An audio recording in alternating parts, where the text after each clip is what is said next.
जय श्री ओम नमः सिद्धेभ्य।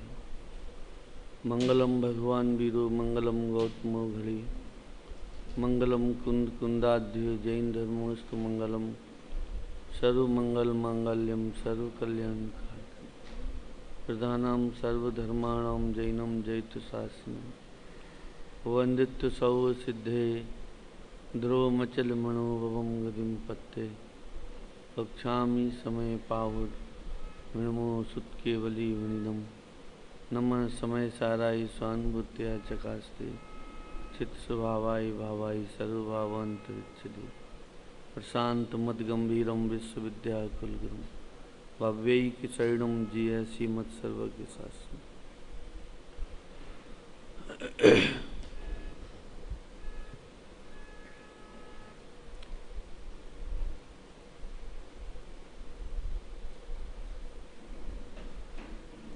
भगवत आचार्य कुंद कुंद देव द्वारा प्रणीत समय सार परमागम ग्रंथ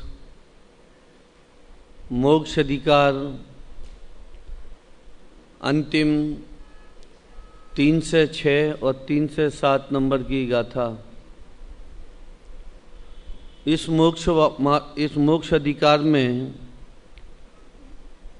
जो प्रतिपादित विषय वस्तु है राग और ज्ञान का जुदाकरण कराया गया है और ये भेद विज्ञान कराते कराते 3 से नंबर की गाथा के बाद आचार्य ने अपराध की चर्चा की। जीव का अपराध क्या है और ऐसा अपराध जो जगत को दिखाई तो नहीं देता, स्वयं को भी दिखाई नहीं देता, परंतु अपराध तो है और उसका फल भी है। तो अपराध की जो परिभाषा 1 से 86 नंबर के कलश से प्रारंभ की और वो चर्चा अंत के समस्त गाथाओं और समस्त कलशों में की। किसका नाम अपराध है इसकी भूमिका के रूप में कल थोड़ी सी चर्चा की थी कि अप प्लस राध। राध माने होती है आराधना। जो जीव अपनी आराधना नहीं करता वो अपराधी है।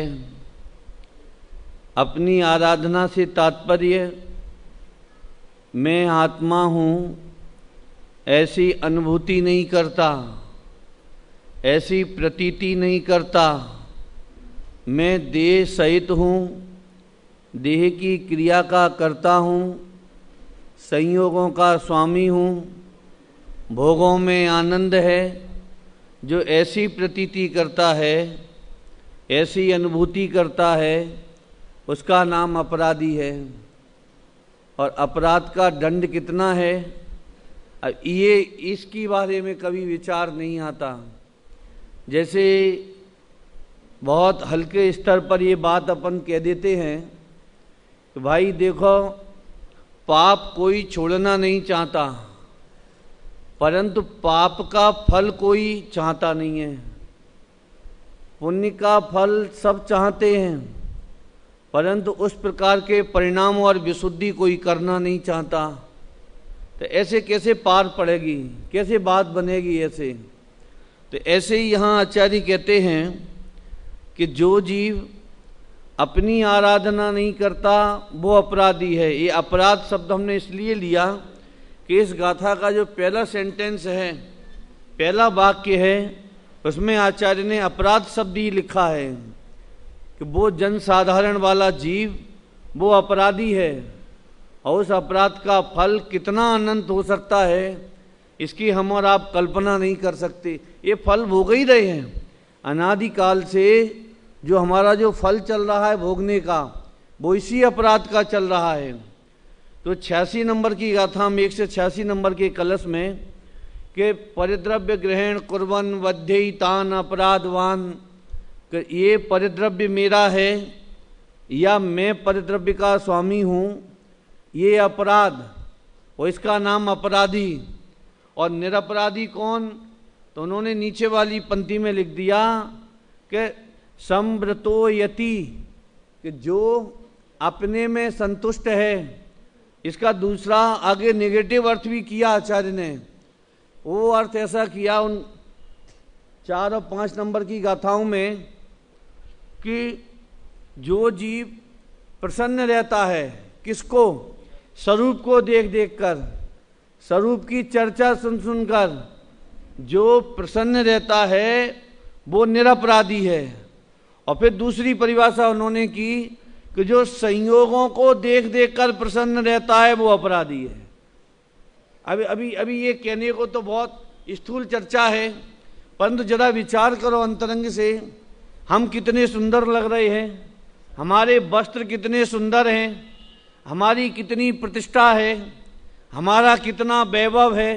तो ये सुन सुन के 2 प्रशंसा के शब्द कानों में पड़ जाएं तो अंतरंग में कितनी प्रसन्नता होती है। आचार्य कहते हैं अपराध है ये, परंतु इसको हम अपराध कहाँ मानते हैं? हम तो अपराध किसे मानते हैं? हिंसा, झूठ, चोरी, कुशील और परिग्रह में भी जो अनीति अन्याय का व्यापार आदि करते, हिंसा आदि का व्यापार करते, हम उसको अपराध की कोटि में ले जाते हैं। परंतु जो नीति न्याय से व्यापार करे, संग्रह करे, उसमें एकत्व बुद्धि करे, हम उसको अपराध कहाँ मानते? कहाँ हम उसको अपराध घोषित करते हैं? तो यहाँ पर 3 से 6 और 3 से 7 नंबर की गाथा में एक दूसरे शब्द का और आचार्य ने प्रयोग किया, प्रतिक्रमण का। कल थोड़ी सी इसकी चर्चा भी की थी कि प्रतिक्रमण किसे कहते हैं? प्रतिक्रमण तो कहते 2 चीजें होती हैं, एक अतिक्रमण होता है और एक प्रतिक्रमण होता है। अतिक्रमण का ही प्रतिक्रमण किया जाता है। जैसे आप लोगों ने मार्केटों में देखा हो, छोटे छोटे गांव में, गलियों में, नगरों में, कि वो जो दुकान लगाते हैं ना, तो दुकान की जो फुटपाथ होता है वहाँ तक अपने कपड़े टांग देते हैं या मिर्ची आदि के बोरे रख देते हैं। तो नगर पालिका वाले आते हैं, अलाउंस करते हैं, भैया अतिक्रमण हटाओ। अतिक्रमण माने कि अपनी मर्यादा से बाहर निकल जाना, उसका नाम अतिक्रमण है। और पुनः मर्यादा में वापस आ जाना, इसका नाम प्रतिक्रमण है। तो वो अतिक्रमण हटाओ, इसका अर्थ क्या? कि प्रतिक्रमण करो। शहरों में बिल्डिंगें बनवा लेते हैं, छज्जे निकलवा देते हैं, बुलडोजर आता है, उतना हिस्सा तोड़ देते हैं, क्योंकि ये तुमने अतिक्रमण किया। अभी ये जगत का अतिक्रमण तो हमको अतिक्रमण दिखाई देता है, परंतु इस अज्ञानता में इस जीव ने कितना अतिक्रमण किया है। आप बताओ, जो द्रव्य अपना नहीं उस द्रव्य का स्वामी बना, तो ये अतिक्रमण नहीं है ये। अब ये प्रतिक्रमण की गाथाएं हैं, और हम उस चीज तक ले जाना चाहते हैं कि जहां ये प्रतिक्रमण आदि करने पर भी वो विषकुंभ और अमृत कुंभ की गाथाएं ना, तो वहां तक पहुंचना चाहते हैं। तो वो कहते हैं कि अतिक्रमण किसका नाम? कि मर्यादा के बाहर निकलना, इसका नाम अतिक्रमण, और मर्यादा के भीतर आ जाना, इसका नाम प्रतिक्रमण। तो वो आचार्य कहते हैं कि इस जीव ने हिंसा की, झूठ बोला, चोरी की, मर्यादाओं के बाहर चला। वो आलोचना आदि पाठ में भी तो बोलते ना भगवान के सामने, मर्यादा तुम डिगलीनी ताहू में दोष जो कीनी। इसका क्या मतलब है? हे भगवान, जो हमने आपके सामने मर्यादाएं ली, काई की? ये इतनी हिंसा नहीं करेंगे, इतना झूठ नहीं बोलेंगे, इतना अन्याय का काम नहीं करेंगे, इतने से ज्यादा परिग्रह नहीं रखेंगे, कुशील आदि के परिणाम नहीं करेंगे। और फिर आगे जब श्रावक धर्म में जाते हैं तो कितनी कितनी मर्यादाएं में ये जीव बंध जाता है। और फिर कहीं विकल्पों से, कहीं वचनों से, कहीं परिणाम से, कहीं क्रियाओं से वो मर्यादाओं के बाहर निकल जाता है। फिर शाम को बैठ के वो मर्यादाओं को याद करता है और आलोचना पढ़ता है। तो आलोचना में पढ़ता कि मर्यादा तुम डिगलीनी ताहू में दोष जो कीनी। जिस समय गुरुदेव का ये तत्व अध्यात्म जो गुरुदेव ने बतलाया जगत के सामने नहीं आया, और सामने भी आया तो कितने लिमिटेड हाथों में आया, कितने लोग इस क्रमबद्ध पर्याय या शुद्धोपयोग की बातें समझ पाए, वो तो एक अलग बात रही। बाकी के जो लोग धर्म करते थे वो मालूम आपको, सबको मालूम कैसे धर्म करते थे। जैसे हमारे पूर्वज ये बताते, पहले भी प्रवचन होते थे और प्रवचन में दो ही चीजें चलती थी। देखो, अध्यात्म कोई जानता नहीं था और कल्याण योग किसी की समझ में आता नहीं था। अब दो बचे, एक चरणान योग और एक प्रथमान योग। तो एक तो पद्म पुराण रखा जाता था गद्दी पर, और दूसरा रत्नकंड साहब का चार रखा जाता था हर गांव में। अरे बाबू युगल जी साहब से हमारी बात हुई तो बोले कि जो बाबूजी ज्ञानचंद जी हमको जो पहली बार सोनगढ़ ले गए, तो हम भी यहाँ पर यही दो ग्रंथ कोटा में पढ़ते थे कि एक चरणान योग और एक प्रथमान योग, क्योंकि अध्यात्म कोई जानता नहीं था और कल्याण योग किसी की समझ में आता नहीं था। तो प्रथमान योग में तो क्या है, किसका नाम प्रथमान योग, तो कहते वो राम सीता की कहानी, कथाएं और ये सब प्रथमान योग चलता था। और चरणान योग में तुम ये नियम ले लो, तुम ये प्रतिज्ञा ले लो, तुम ये पाप नहीं करो, तुम ये, भेद विज्ञान की तो कोई वहां बात चर्चा थी ही नहीं। तो बात तो जितनी भी ये चर्चाएं चलती थी वे सारी की सारी चरणान योग के आधार पर चलती। तो वो ये कहते हैं कि कोई दोष लग गया, कोई पाप हो गया, तो कहते फटाफट मर्यादा ले लो, जे इसकी मर्यादा, उसकी मर्यादा, उसकी मर्यादा। परंतु वस्तु स्वरूप की भी कोई मर्यादा है, इसका जगत को बिल्कुल पता नहीं था। वो जो मर्यादा जो पंडित टोडरमल जी साहब ने तीसरे अधिकार में लिखी, अनादि निधन वस्तुएं भिन्न भिन्न अपनी मर्यादा सहित परिणमित होती हैं, कोई किसी के अधीन नहीं, और कोई किसी को परिणमित कराना चाहे तो परिणमित होती नहीं, और परद्रव्य का परिणमन कराना यह कोई सुखी होने का उपाय नहीं, ये तो मिथ्या दर्शन है। ये जो उन्होंने जो लिखा कि अनादि निधन वस्तुएं भिन्न भिन्न अपनी मर्यादा सहित परिणमित, तो अपनी मर्यादा क्या, किसका नाम अपनी मर्यादा, ये जिसमें जो शुद्धोपयोग वाली जो आचार्य अमृतचंद स्वामी बात कहना चाहते ना, तो अपनी मर्यादा क्या कि पर के साथ में एकत्व करना, ये मर्यादा को तोड़ दिया तुमने। मर्यादा माने स्व चतुष्टय रूप, मर्यादा माने कि ये अपने स्व चतुष्टय के बाहर जो भी विचार करे, जो भी चिंतन करे, जो भी विकल्प करे, जो भी श्रद्धान करे, तो कहते ये मर्यादाओं को तुमने उखाड़ फेंक दिया। मतलब इस मर्यादा को कितने लोग, अनादि निधन वस्तुएं, तो वस्तुएं पदार्थ तो कब से हैं कि अनादिकाल से हैं, और कब तक रहेंगे कि अनंत काल तक रहेंगे। अब अनादि निधन वस्तुओं में तुम क्या परिवर्तन कर सकते हो। जो सुबह के जो प्रवचन में जो बात आ रही थी ना कि वो जन्म क्षण वाली जो बात, ये जो वर्तमान की एक समय की जो पर्याय है, ये पर्याय का जो वर्तमान में काल है, ये कब से नक्की है, ये तो अनादिकाल से नक्की है।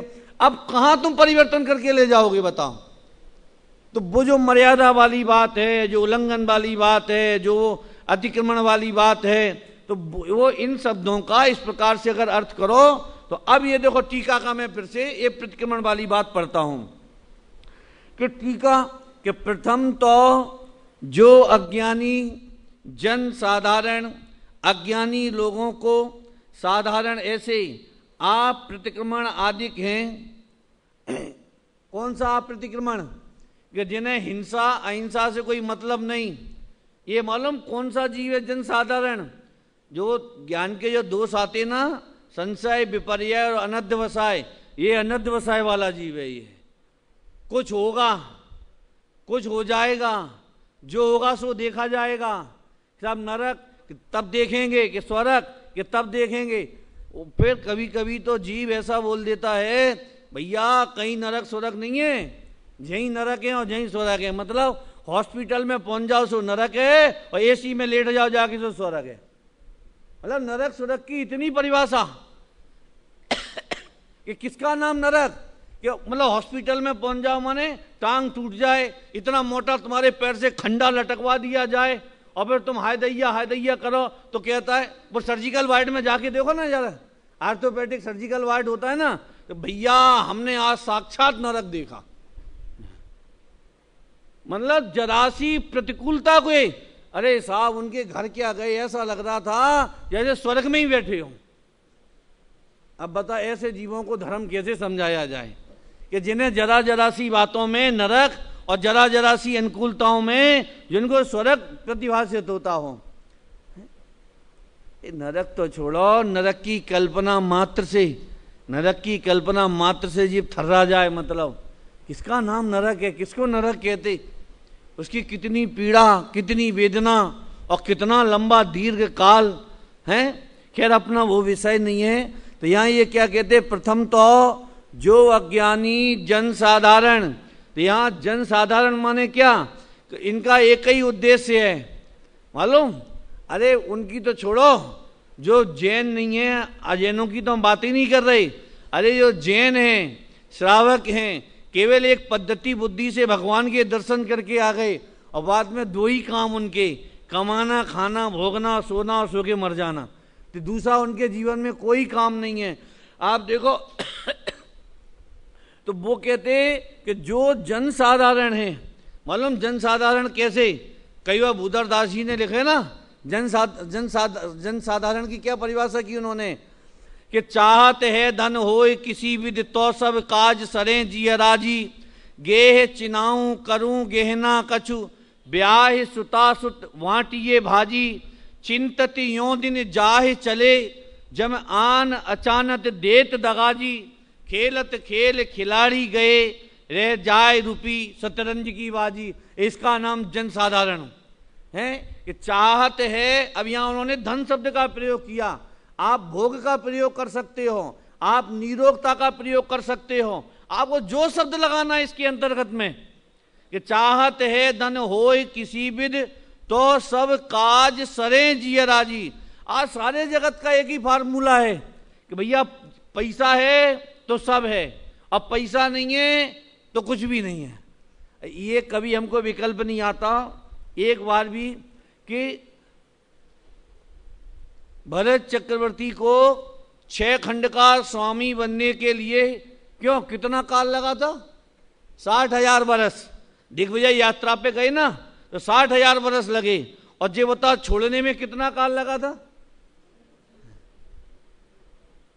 मतलब ये बता रहे धर्म क्या चीज, सारे जीवन कमाता रहे। देखो वो तो उन्होंने वैराग्य अंगीकार किया, उन्होंने वो तो दीक्षा अंगीकार की। हमें कहते मर के भी छोड़ के जाए तो कितना काल लगेगा। अच्छा ये बताओ मर के छोड़ना है कि छोड़ के मरना है, दोनों में अंतर है कि नहीं है? मर के छोड़ोगे कि छोड़ के मरोगे? देखो मर के छोड़ोगे तो मोह में देह छूटेगी तो गारंटी से दुर्गति होने वाली है, और छोड़ के अगर देह छोड़ोगे तो गारंटी से दुर्गति से बच जाओगे। भाई मर के छोड़ो या छोड़ के मरो, छूटना तो ये बात तो पक्की है। ये जनसाधारण वाली बात बता रहे, ये तो पक्की बात है। और ये बात भी परम सत्य है कि वर्तमान के इस पर्याय के एक भी व्यवहार आगामी पर्याय में कोई काम में आने वाला नहीं है। इस पर्याय का व्यवहार क्योंकि जहां पर्याय छूटी, पर्याय संबंधी सारा व्यवहार खत्म हो जाए। लोगों को लगता है अब ये व्यवहार निभालें, अब ये व्यवहार निभालें, अब बेटी का व्यवहार, बेटे का व्यवहार, पत्नी का व्यवहार, परिवार वालों का व्यवहार। अरे ये बताओ तुम्हारी पर्याय छूट जाएगी तो कौन सा व्यवहार निभाओगे? अरे ये जरूरी थोड़ा ही है कि सभी मर के सभी स्वर्ग में ही जाते हो। अरे किसी के परिणाम अब वो तो अपन लिख देते हैं स्वर्गवासी हैं। अरे रावण के परिवार वालों को तो अपने को पता है, पर रावण के परिवार वालों को हो सकता नहीं पता हो। तो रावण की फोटो अगर लंका में टांगी गई होगी राजभवन में तो उसके नीचे भी नरकवासी नहीं लिखा गया होगा, वहां भी स्वर्गवासी लिखा गया होगा, जो हम और आप लिखते हैं। ये तो हम क्योंकि हम खोटी भावना क्यों किसी के लिए भाएं, तो सबके लिए लिख देते। एक ही सूत्र है स्वर्गवासी, स्वर्गीय स्वर्गवासी। पर ये बताओ हम तो कहते चलो 5 मिनट के लिए आप ये विचार करो, किसी की मंद कसाय हो, उड़मुकार मंत्र मुख में हो और मंद कसाय से देह छूटी हो तो गारंटी से स्वर्ग में गया होगा। अब वो चला गया स्वर्ग में, अब वो स्वर्ग में चला गया, लौट के कभी देखने आता है?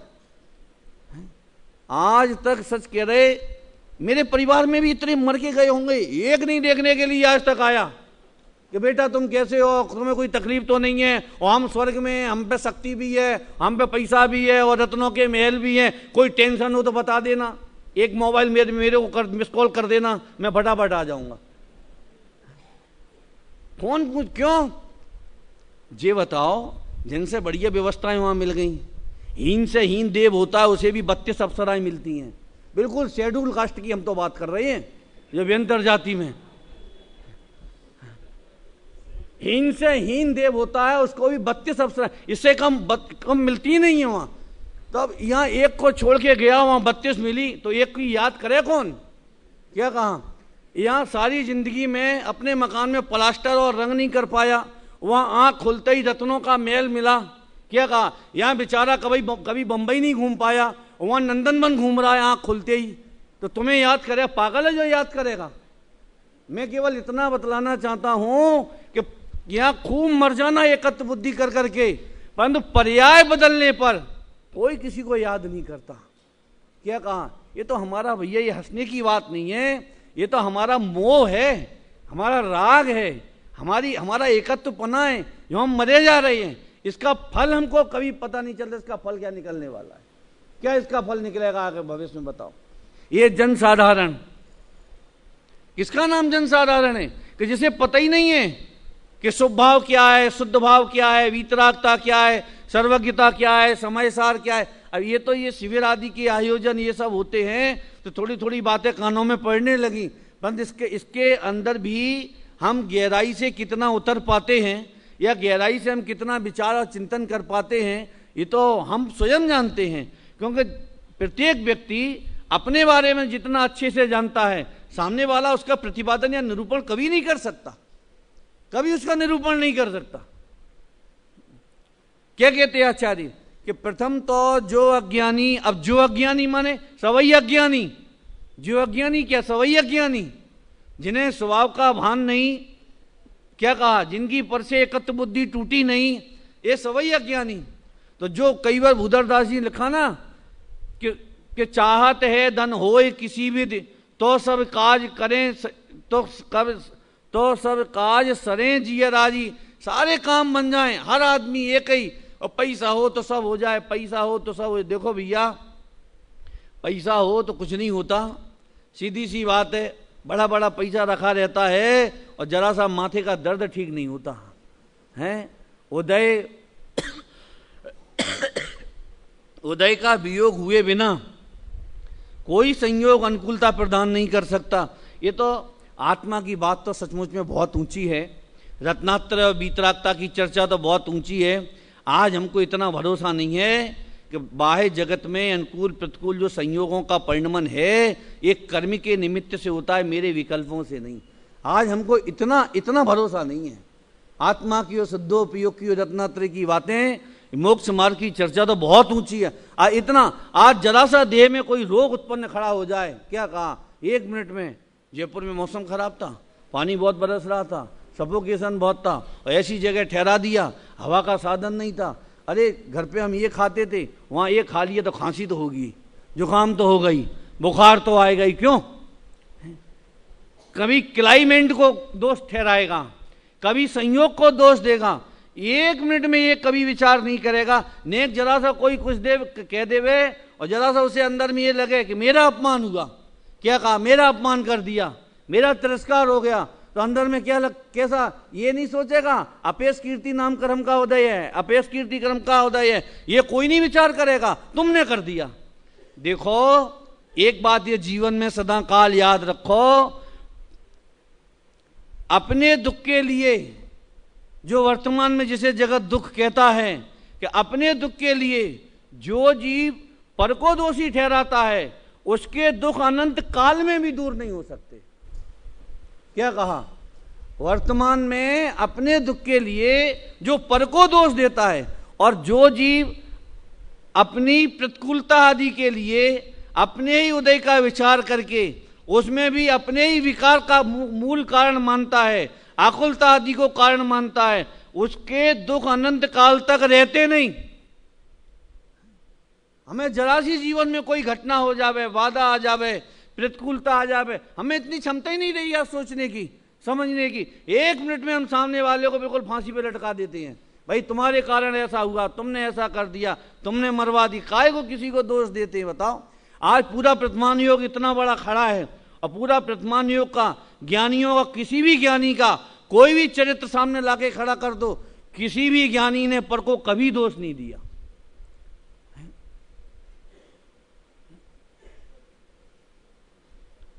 और पढ़ते तो यही है कि ते कर्म पूरब किए खोटे सही क्यों नहीं है, स्वयं किए जो कर्म सुभासो फल निश्चय ही वे देते, करे आप फल दे अन्य तो स्वयं किए निष्फल होते, अपने कर्म सिवाय जीव को कोई न दुख देता कुछ भी पर देता है यह विचारता। अब बताओ, अब पढ़ते तो यही है, पढ़ने में कोई कमी नहीं है। और कभी कभी नेकात जब देख ही लेते हैं कि हमारी बिल्कुल चलेगी ही नहीं, तब थोड़ा बहुत कभी सोचते हैं कि भैया अब क्या करें, कोई मानता ही नहीं है। एक बहुत बड़ा दोष और खड़ा होता है, मालूम कौन सा?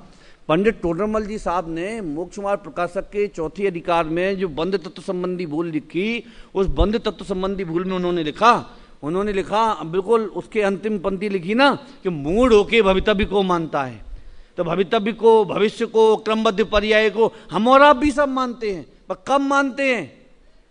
जब सातों नस जाती हैं हमारी। सातों नसना समझते हो कि जब देखते हैं कि अब हम 100 सिरके हो जाए तो भी ये काम नहीं होगा, तब हम ये बात कहते हैं कि भैया आप भवितव्य को स्वीकार कर लो कि अब जो होना है सो होगा।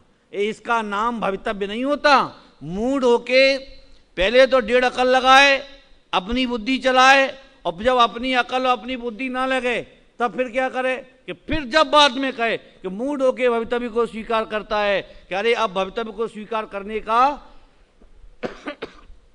मतलब ही क्या निकलता है। तो वो कहते हैं कि जो सारे जगत के जीवों का परिणमन इत्यादि सब अपने हाथ में रखना चाहता है, तो आचार्य देव कहते ये जनसाधारण कि अब मालूम ये आचार्य क्या कह रहे कि ऐसे जनसाधारण की तो हम चर्चा भी नहीं सुनना चाहते, हम नाम भी नहीं लेना चाहते, उसके बारे में हम विचार भी नहीं करना चाहते। लिखा है इसमें, पढ़ के सुनाऊं। प्रथम तो जो अज्ञानी जनसाधारण अज्ञानी लोगों को साधारण ऐसे आप प्रतिक्रमण आदिक हैं, वे तो शुद्ध आत्मा की सिद्धि के अभाव रूप स्वभाव वाले हैं, इसलिए स्वयमेव अपराध रूप होने से विषकुंभी ही हैं। उनका विचार करने का क्या प्रयोजन? जो लिख दिया ना, क्या लिखा कि शुद्ध आत्मा की सिद्धि के अभाव रूप स्वभाव वाले 2 शब्द लिखे आचार्य ने। कौन सा जनसाधारण? कौन सा? तो जो केवल जैन है, श्रावक है, भगवान के दर्शन कराया। और अगर सरल भाषा में कहें तो आज मालूम वर्तमान में किस बुद्धि वाला जीव है, कौन से ज्ञान वाला जीव है? अधिकांशतः चाहे जैन होवे चाहे अजैन होवे, कौन सी बुद्धि वाला जीव है? यावत जीवम सुखम जीवम ऋणम नीत्वा घृतम पिबेत भस्मीभूतस्य देहस्य, इस बुद्धि वाला, चार्वाक मत वाला है? कमाओ खाओ बस, वो दूसरी कोई बुद्धि नहीं आती, कोई दूसरा कभी जीव को विकल्प नहीं होता। मालूम अरे ऐसे ऐसे तीव्र लोही और तीव्र मोही जीव है इस जगत में, हैं कि किसी व्यक्ति के 3-4 लड़के पुत्र, अब पिताजी 80-85 साल के, अब बहुत बीमार पड़ गए, तो बच्चों ने कहा ऐसा नहीं हो, शाम तक इनकी राम नाम सत्य हो जाए। अब दुकान तो अपन रोज ही खोलते हैं, सब लोग चलो आज पिताजी के पास बैठें, थोड़े उनसे अच्छी बात करें, उन्हें समाधि मनन सुनाएं, नमोकार मंत्र सुनाएं। क्या कहा? तो सब लोग उनके पलंग के पास आकर बैठ गए, चारों बच्चे उनके। तो पिताजी के बेचारे का बोल तो बंद हो ही गया था, नेकात आवाज आ रही थी। अंदर में इतनी जोर से कसाई आई, इतनी जोर से आवाज, पूरी ताकत लगाई, तब थोड़ी सी आवाज मालूम क्या निकली कि अबे हम मर थोड़ी रहे हैं, तुम सब जहां बैठे हो तो दुकान कौन खोलेगा जाके? अब बताओ, कभी कभी लोगों को समाधि में संलेखना की चर्चा करो, यही कहते हैं राजा राणा छत्रपति हाथिन की असवार मरना सबको एक दिन। अब मर थोड़ी ना ही अबे काहे को सुना रहे? देखो सारे जीवन की जो तैयारी होती है वो आखिरी में काम आती है, तत्काल की तैयारी काम नहीं आती है। अमरचंद दीवान जी का आता है, हैं? कुछ नहीं, फांसी पे चढ़ा दो इनको। तो अंतिम में पूछा जाता है ना, आखिरी ख्वाहिश कोई आपकी? तो अमरचंद दीवान ने कहा कि हम परमात्मा का स्मरण करना चाहते हैं साहब, हमें 15-20 मिनट आधा घंटे का समय दे दो आप। तो कि ठीक है। दीवाल के सारे टिक्के बैठ गए, स्वरूप चिंतन कर रहे, कब देह छूट गई किसको पता। चढ़ा दो फांसी पे। डॉक्टर को बुलाया, नब्ज नाड़ी देखी, साहब कि साहेब मुर्दे को फांसी नहीं होती। अब बताओ कितनी तैयारी थी उनकी, हम आपसे पूछना चाहते हैं। गुरुदेव कभी कभी कहते, सारे दिन लहसुन खाए और शाम को कस्तूरी की डकार आए, ऐसे कैसे संभव हो सकता है बताओ? पूरे जीवन हापा धापी करे, अबे सोचे अंत समय में समाचार सुन लेंगे, प्रवचनसार सुन लेंगे, आखिरी समय में मतलब जब इंद्रियां काम नहीं करें, बुद्धि भ्रष्ट हो जावे, तब ये जीव भला जीव धर्म करेगा। कौन सा धर्म करेगा बताओ? धर्म नहीं करेगा, अनंत संक्लेशता और अनंत आकुलता में देह विसर्जन करेगा। ये क्या करेगा आखिरी समय में? ये लिख रहे ना अमृतचंद्राचार्य, क्या लिख रहे? शुद्ध आत्मा की सिद्धि के अभाव रूप स्वभाव वाले, इसका अर्थ कर रहे हम। शुद्ध आत्मा की सिद्धि माने स्वरूप कैसा है, स्वरूप की आराधना कैसी है कि शुद्ध आत्मा की सिद्धि के अभाव रूप, मतलब मैं आत्मा हूं ऐसे ज्ञान से रहित स्वभाव वाले जीव। माइनस माइनस प्लस हो जाता है ना। क्या कह रहे? कौन से स्वभाव वाले कह रहे हैं? शुद्ध आत्मा की सिद्धि के अभाव वाले जीव। और फिर आगे क्या लिख रहे हैं कि वे जीव कैसे हैं? विस्कुंभ में हैं, अपराध, ये आगे ना अपराध शब्द, कि वे अपराधी हैं, वे विस्कुंभ हैं। और फिर क्या लिख रहे हैं आखिरी में? वो लिखते हैं कि ऐसे जीवों की चर्चा करने का क्या प्रयोजन। मतलब कहने का हमारा तात्पर्य है कि तीव्र मोही जीव को तो आचार्य भी मना कर रहे कि हम उन्हें समझाने की बात तो बहुत दूर रही। क्या कहा? हम तो उन्हें अपने ज्ञान का गेय तक बनाने के लिए तैयार नहीं है। ज्ञान का गेय तक हम बनाने को तैयार नहीं है उनको। जैसे कभी कभी पढ़ने वाले बच्चे हो ना, और कोई खेलने वाला बच्चा आके बैठ जाए तो क्या भैया ये या तो चुपचाप बैठो, नहीं उठ के जाओ यहाँ से, हमारा एग्जाम है, हमारा पेपर बिगड़ जाएगा। तो ऐसे ही आचार्य क्या कह रहे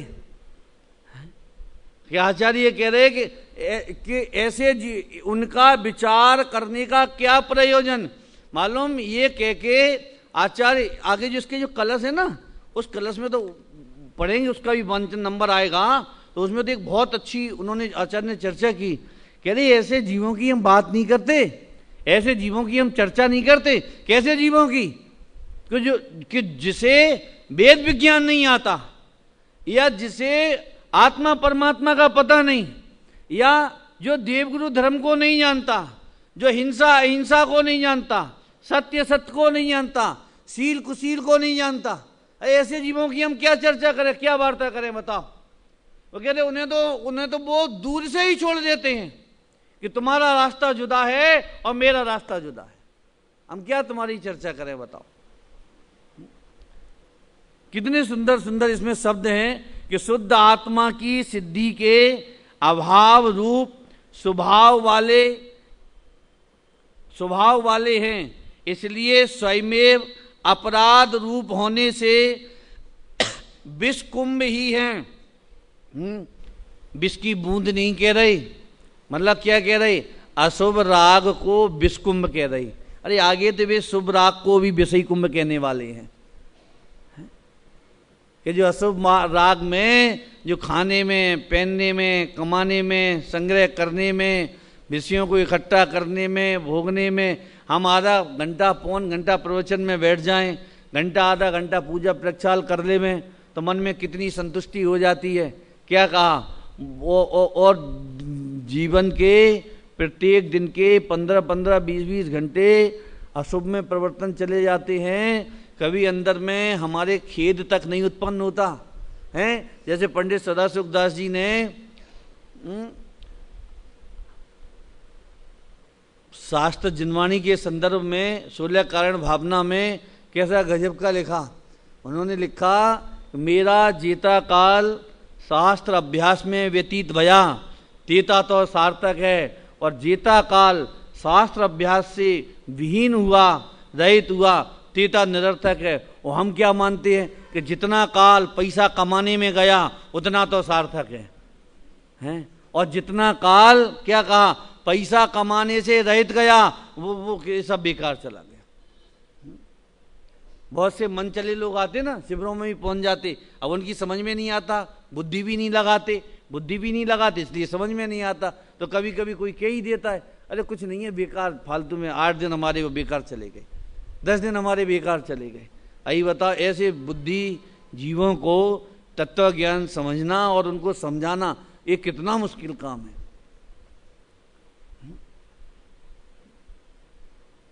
ये जो अपन चर्चा पढ़ रही है ना, चर्चा कर रही है, ये सारे विश्व के जो जीव हैं, जितने भी सारे विश्व के अज्ञानी जीव हैं, उन सब की मान्यताओं के अपन विरुद्ध बोल रहे हैं। उन सारे जगत के जीवों की मान्यता के विरुद्ध बोल रहे हैं। अगर उनके अनुरूप चलें, कहाँ बोला था, दिल्ली में आत्मार्थी ट्रस्ट में दादा आए थे, तो दादा ने ऐसा वहां प्रवचन में बोला कि हमको तो वो काम मिला है। कौन सा काम? सारी जगत की इच्छा के विरुद्ध वाला काम मिला है। अगर सारी जगत की इच्छा के अनुरूप वाला अगर हमको काम मिलता तो आज हम सारे जगत को बैठाल के हम सुना सकते थे। आज 10, 50, 2-400 लोगों को इकट्ठा करने में कितनी पत्रिकाएं, कितना व्हाट्सएप, कितनी मेहनत और कितना खर्चा ये सब करना पड़ता है। और तब 2-400 लोग इकट्ठा करने में पसीना छूट जाता है। अगर जगत की इच्छा मोह के अनुरूप अगर हम बोलें और मोह के अनुरूप अगर हम कार्य करें तो बोलो कितनी पब्लिक इकट्ठी कर सकते हैं। और इकट्ठी करने को तो आज इकट्ठी दिखाई नहीं देती है। एक नाचने वाली आ जाए या एक गाने वाला आ जाए, बिल्कुल तुम किसी को निमंत्रण नहीं दो और तो भी पैर रखने की जगह नहीं मिलेगी आपको। चाहे वो खाने पीने की हो, चाहे नाच गाने की हो, चाहे पैसे कमाने की हो, चाहे रोग मिटाने की हो। एक जगह कोई बाबा जरा सा प्रसिद्ध हो जाए कि यहाँ नारियल चढ़ाने से काम हो जाता है। क्या कहा? अब वो घर घर किसी को चिट्ठियां नहीं देता, पर दुनिया का कोई आदमी ऐसा नहीं है जो वहां जाके माथा नहीं टेकता हो। आज जितने बाबा संत, जितने आज ये दुकानें चल रही ना, तो ये चलने का कारण क्या है मालूम? एक ये वीतराग मार्ग को छोड़ के जितने जगत में आज हैं उन सबके पास केवल 2 ही काम है, तीसरा कोई काम नहीं। कौन सा? एक देह के रोग मिटाने का और एक पैसा कमाने का।